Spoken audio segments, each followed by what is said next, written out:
Welcome to unsold mysteries. तो दोस्तों, आज की इस वीडियो में मैं एक्सप्लेन करने जा रहा हूँ केविन फीवर 2 को, जो कि सन 2009 में आई थी। और ये भी अपने पहले पार्ट की तरह ही एक फ्लैश ईटिंग वायरस के ऊपर बेस्ड है।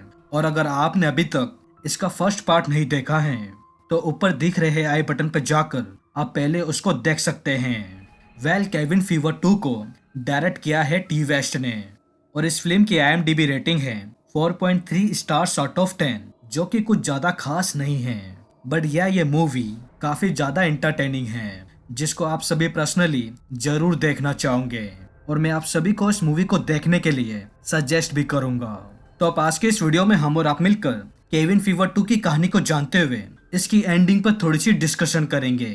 तो चलिए फिर चलते हैं डायरेक्ट मूवी के तरफ।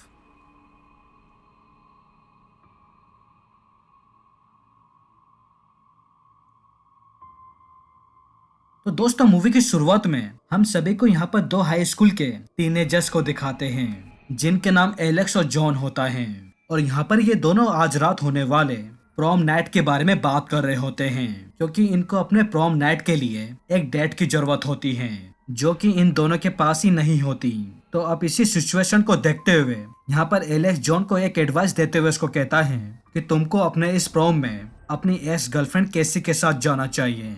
तो अब इसी दौरान जॉन एलेक्स की इस बात को सुनकर उसको केसी के साथ जाने से कम्प्लीटली मना कर देता है। तो अब इसी दौरान यहाँ पर इस कॉरिडोर में इधर अचानक से नेक्स्ट क्लास की बेल बज जाती है। तो इसी वजह से इन दोनों को यहाँ पर अपनी अपनी क्लासों को अटेंड करने के लिए जाना पड़ता है। तो अब यहाँ पर एलेक्स अपनी क्लास को अटेंड करने के लिए जैसे ही वहाँ से जा रहा होता है, देन तभी उसको एक क्लास के अंदर एक रोती हुई लड़की दिखाई देती है। तो यहाँ पर एलेक्स इस मोमेंट को फिगर आउट करने के लिए उसी लड़की के पास जाता है। तो इस लड़की से बातचीत करने के बाद एलेक्स को यहाँ पता चलता है कि इस लड़की का, जिसका नाम रेगल डेल था, इसका रिसेंटली ब्रेकअप हो चुका होता है। तो इसी मोमेंट को देखते हुए यहाँ पर एलेक्स रेगन को अपने साथ आज रात होने वाली प्रॉम नाइट में चलने के लिए कहता है। तो अब रेगन एलेक्स की ये बात सुनते ही ये एलेक्स को यहाँ पर अपने साथ वॉशरूम में ले जाकर उसके साथ मेकआउट करती है। बट एलेक्स को यहाँ पर पता नहीं होता कि रेगन यहाँ पर किसी वायरस से इन्फेक्टेड होती है, और अनजाने में यहाँ पर एलेक्स भी इसी वायरस से इन्फेक्टेड हो जाता है। बट इसको इस बारे में पता नहीं होता। अब रेगन के अंदर ये वायरस कैसे आया, मैं आपको मूवी में आगे चलकर बताऊंगा।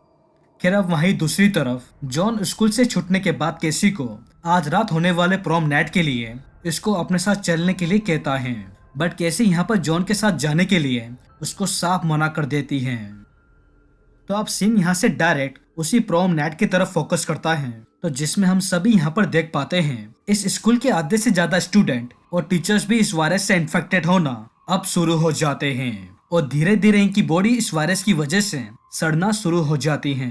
बट यहाँ पर ये इस वायरस के बारे में एक दूसरे से छुपाते हैं कि ये किसी वायरस से इन्फेक्टेड हो चुके हैं, और ऐसे ही ये वायरस एक दूसरे के अंदर फैलता जाता है। और इसी बीच हम सभी यहाँ पर एलेक्स को भी देख पाते हैं, और इसकी भी बॉडी इसी वायरस की वजह से सड़ना शुरू हो जाती है। खैर, अब सीन यहाँ से चेंज होकर स्कूल की तरफ फोकस करता है, जिसमें हम सभी यहाँ पर देख पाते हैं कि इस प्रॉम नाइट के अंदर धीरे धीरे लोग इस पार्टी के अंदर आने लगते हैं। तो अब इसी मूवमेंट को देखते हुए इसी स्कूल की एक लड़की, जिसका नाम फेडरिका होता है, वो इस पार्टी के लिए एक वेलकम ड्रिंक बनाने के लिए जाती है। तो वो इस वेलकम ड्रिंक को बनाने के लिए स्कूल के फ्रिज में रखा हुआ बोतलों का पानी उनको यूज करती है, जो कि एक पानी बनाने वाली कंपनी से आया होता है।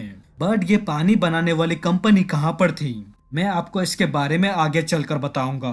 खैर, अब फेडरिका इस वेलकम ड्रिंक को बनाते ही वो इस वेलकम ड्रिंक को टेस्ट कर लेती है, और यहाँ पर ये इसको पीते ही इन्फेक्टेड हो जाती है। बट इसको इस बारे में पता नहीं होता कि ये भी अब उसी वायरस से इन्फेक्टेड हो चुकी है। और अब यहाँ पर ये इस वेलकम ड्रिंक को ले जाकर उस पार्टी में जाकर रख देती हैं, और यहाँ पर इस पार्टी में आए लोग इसी ड्रिंक को धीरे धीरे कर पीने लगते हैं। खैर, अब उस पार्टी में आया जॉन ये भी इस ड्रिंक को पीने के लिए जैसे ही जाता है, देन तभी उसी वक्त कैसी भी अचानक से इसी पार्टी के अंदर आ जाती है, और ये यहाँ पर जॉन को अचानक से यहाँ पर आकर सरप्राइज कर देती है। तो जिसके कारण से जॉन यहाँ पर इस ड्रिंक को पीने से बच जाता है। बट तभी उसी वक्त कैसी का बॉयफ्रेंड ठीक उधर आ जाता है, और वो कैसी और जॉन को ऐसे बातें करते देख वो जॉन से यहाँ पर फाइट करने लग जाता है। और तभी इसी स्कूल के प्रिंसिपल इन दोनों को ऐसे फाइटिंग करते देख वो जॉन को इस पार्टी से सीधा बाहर निकाल देते हैं। तो अब यहाँ पर जॉन गुस्से में आकर इस पार्टी से जाने ही लगता है। तो वहाँ खड़ी कैसी वो इस मोमेंट को देखती ही वो जॉन को इस पार्टी को ना छोड़ने के लिए उसको कहती है। बट तभी अचानक से इसी स्कूल के अंदर एक ह्यूमन इन्फेक्शन डिसीज की टीम आती है और उनकी टीम का एक आदमी जॉन और कैसी को फिर से बिल्डिंग के अंदर जाने के लिए कहते हैं। तो अब जॉन और कैसी के अंदर जाते ही इनकी टीम इस स्कूल के सारे गेट को बाहर से लॉक कर देती है। और वहीं दूसरी तरफ जॉन और कैसी वो इस इंसिडेंट के बारे में अपने प्रिंसिपल को बताने की कोशिश करते हैं। तो अब इनके प्रिंसिपल इनकी ये बात सुनते ही वो इस इंसिडेंट को खुद चेक करने के लिए जाते हैं। देन तभी वही लोग इनके प्रिंसिपल को शूट कर डालते हैं। अब तभी इसी बीच कैसी और जॉन को इनको इस पार्टी के अंदर से बहुत से लोगों की चिल्लाने की आवाज आती है।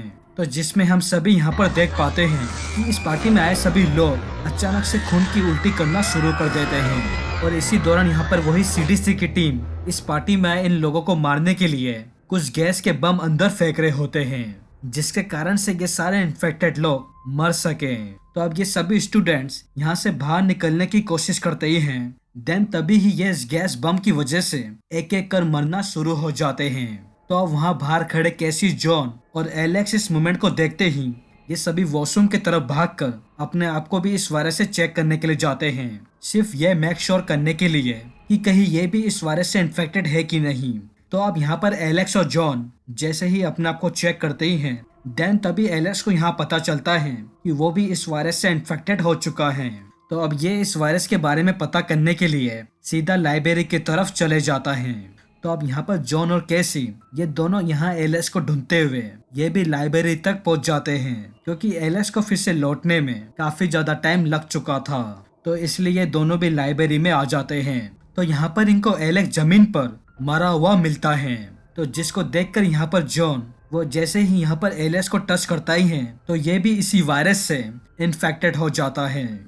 तो अब जॉन इस मोमेंट को यहाँ पर देखते ही वो कैसी को अपने साथ लेकर एक लकड़ी काटने वाली जगह पर आता है। तो यहाँ पर जॉन कैसी को इसका इन्फेक्टेड हाथ काटने के लिए इसको कहता है, जिससे कि ये इस वायरस से पूरा इन्फेक्ट ना हो सके और मरने से बच जाए।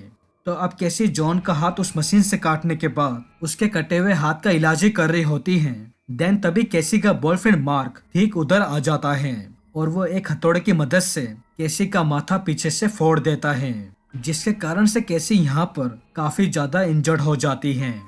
तो अब कैसी का माथा फोड़ने के बाद मार्क यहाँ पर जॉन का माथा फोड़ने के लिए जैसे ही जाता ही है, देन तभी कैसी पीछे से आकर ये मार्क के सर के अंदर ड्रिलिंग मशीन घुसा देती है, जिसके कारण से मार्क यहाँ पर मर जाता है। तो अब मार्क को मारने के बाद यहाँ जॉन और कैसी अपने स्कूल से जैसे ही बाहर निकलने की कोशिश करते ही हैं, देन तभी वहाँ सीडीसी की टीम आकर वो जॉन को यहाँ पर पकड़ लेती है। तो अब जॉन यहाँ पर कैसी को भागने के लिए उसको यहाँ से कहता है। तो अब कैसी यहाँ पर भागते भागते वो यहाँ हाईवे पे एक गाड़ी को रुकवा कर इन आदमियों से लिफ्ट लेकर इस गाड़ी में बैठकर यहाँ से चली जाती है। और हम सभी एंड में यहाँ पर देख पाते हैं कि कैसी की बॉडी भी अब सड़ना शुरू हो जाती है, क्योंकि ये भी इसी वायरस से जॉन के थ्रू इन्फेक्ट हो चुकी थी। और बस ये मूवी ठीक यहाँ पर खत्म हो जाती है। अब दोस्तों अगर हम बात करें कि ये वायरस कहाँ से आया था, तो जिसमें हम सभी ने इसके फर्स्ट पार्ट में एक इन्फेक्टेड आदमी को एक तालाब के अंदर मरता हुआ देखा था, जिसने उस तालाब के पूरे पानी को इन्फेक्टेड कर दिया था। और उस तालाब के पानी को पीने की वजह से उस केबिन के अंदर कितनी सारी मौतें भी हुई थी। और उसी दौरान उस एरिया में डाउन होम वाटर नाम की एक पानी की फैक्ट्री बनी थी, और यह फैक्ट्री उसी तालाब के पानी को पैक कर कर इसी स्कूल के अंदर भेजती थी, जिसकी वजह से इस स्कूल के अंदर उसी पानी को पीने वाले बच्चे सेम वैसे ही इन्फेक्टेड हो रहे थे, जैसा हमने इसके फर्स्ट पार्ट में देखा था कि कैसे पॉल अपनी गर्लफ्रेंड कैरन को वही तालाब का पानी पिलाकर उसको अनजाने में इन्फेक्टेड कर देता है। और उसके बाद से आप पूरी कहानी तो जानते ही होंगे। तो दोस्तों ये थी द केविन फीवर 2 की कहानी। आई होप आपको ये वीडियो अच्छी लगी होगी, और अगर अच्छी लगी हो तो प्लीज इस चैनल को सब्सक्राइब कर लीजिए, जिसमें मैं बहुत ही जल्द इस मूवी का थर्ड पार्ट अपनी वीडियो में जल्द से जल्द लेकर आऊंगा।